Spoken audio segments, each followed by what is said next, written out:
Waste Asia में बढ़ते तनाव और ग्लोबल मार्केट में तेल की आसमान छूती कीमतों के बीच एक बहुत बड़ा फैसला लिया गया है। इंटरनेशनल एनर्जी एजेंसी यानी आईईए ने अपने इतिहास का सबसे बड़ा कदम उठाते हुए 400 मिलियन बैरल ऑयल रिलीज करने की सिफारिश की है। आईईए के सभी 32 मेंबर कंट्रीज ने मिलकर यह फैसला लिया है कि मिडल ईस्ट में चल रही वॉर की वजह से जो ऑयल मार्केट में रुकावटें आई है उन्हें ठीक करने के लिए अपने इमरजेंसी रिजर्व्स यानी इमरजेंसी स्टॉक से ये तेल बाजार में उतारा जाएगा। तो चलिए आज के इस वीडियो में आसान भाषा में समझते हैं कि आखिर आईईए क्या है और इस बड़े फैसले का भारत और दुनिया की इकोनॉमी पर क्या असर पड़ेगा। तो एस्पिरेंट्स, सबसे पहले बात करते हैं आईईए यानी इंटरनेशनल एनर्जी एजेंसी की। सिंपल भाषा में कहें तो ये एक ऐसा प्लेटफॉर्म है जिसमें इंडस्ट्रियलाइज्ड कंट्रीज यानी दुनिया के विकसित देश शामिल हैं जो ओसीईडी यानी organisation for economic development and cooperation के अंडर आते हैं। इसकी शुरुआत 1974 में हुई थी। दरअसल 1973 और 74 के बड़े ऑयल क्राइसिस के बाद इसे बनाया गया था ताकि अगर फ्यूचर में कभी भी तेल की सप्लाई में कोई बड़ी रुकावट आए तो ये देश मिलकर उसका सामना आसानी से कर सकें। स्टार्टिंग में इसका काम सिर्फ ऑयल सप्लाई को मैनेज करना था, लेकिन अब इसका रोल काफी ज्यादा बढ़ गया है। आज आईईए पूरी दुनिया के एनर्जी ट्रेंड्स को ट्रैक करता है और उनका बारीकी से एनालिसिस भी करता है। दोस्तों, जैसा कि मैंने बताया कि समय के साथ आईईए का रोल काफी बदल चुका है। अब यह सिर्फ तेल की सप्लाई ही नहीं देखता बल्कि दुनिया भर के एनर्जी ट्रेंड्स को ट्रैक और एनालाइज भी करता है। लेकिन सवाल यह है कि इस पावरफुल ग्रुप में कौन कौन से कंट्री शामिल हैं। इसकी शुरुआत फाउंडिंग मेंबर्स से हुई थी जिनमें दुनिया के सबसे बड़े नाम शामिल थे। इसमें America, UK, Canada, Japan, Germany और इटली जैसे बड़े बड़े देश तो हैं ही, साथ ही Austria, Belgium, Denmark, Ireland, Luxembourg, Netherlands, Spain, Sweden, Switzerland और टर्की भी इसके शुरुआती सदस्य रहे हैं। इंटरेस्टिंग बात यह है कि नॉर्वे भी इसका हिस्सा है, लेकिन एक स्पेशल एग्रीमेंट के तहत। आज ये ग्रुप बढ़कर 32 मेंबर्स का हो चुका है जो दुनिया की एनर्जी सिक्योरिटी को पूरी तरह कंट्रोल करते हैं। जैसे जैसे ग्लोबल इकोनॉमी बदली, आईईए का दायरा भी बढ़ा। 1976 में ग्रीस, 77 में न्यूजीलैंड के जुड़ने के बाद ऑस्ट्रेलिया 1969 और पोर्चुगल 1981 भी इस टीम का हिस्सा बने हैं।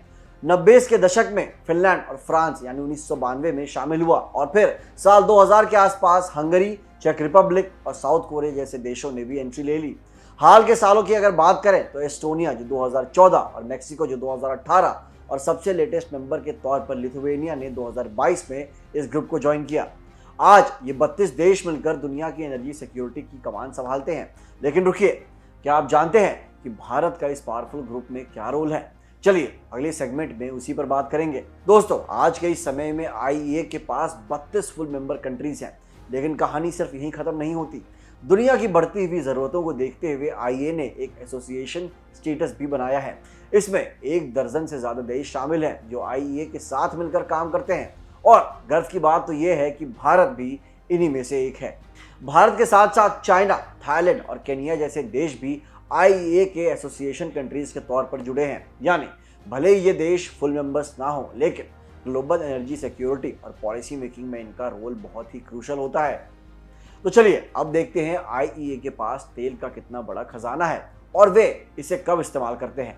आईईए के मुताबिक इसके मेंबर्स देशों के पास 1.2 बिलियन बैरल से भी ज्यादा का इमरजेंसी स्टॉक है।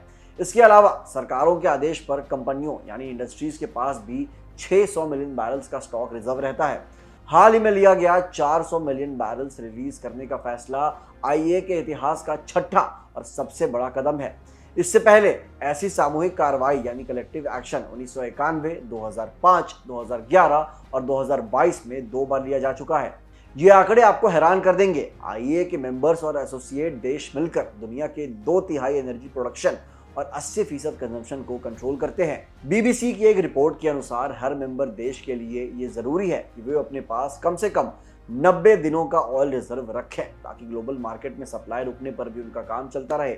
दोस्तों, आईईए का ये फैसला सुनने में तो बहुत बड़ा लगता है, लेकिन इसका मतलब ये बिल्कुल भी नहीं है कि रातों रात दुनिया भर में तेल की बाढ़ आ जाएगी। इन रियलिटी इस रिलीज का मतलब है कि मार्केट में एक्स्ट्रा सप्लाई उपलब्ध कराई जाएगी ताकि रिफाइनरीज जहां कच्चा तेल साफ होता है अपनी जरूरत के हिसाब से ऑर्डर दे सकें। लेकिन यहाँ एक पेच है, एक्सपर्ट्स का मानना है कि दुनिया के पास अभी रिफाइनिंग कैपेसिटी यानी तेल साफ करने की क्षमता की कमी है। यानी कच्चा तेल तो मिल जाएगा, लेकिन उसे पेट्रोल डीजल में बदलने वाली मशीनें पहले से ही फुल लोड पर चल रही हैं। यही वजह है कि इस बड़े ऐलान के बाद भी तेल की कीमतें उतनी नहीं गिरी जितनी की उम्मीद की जा रही थी।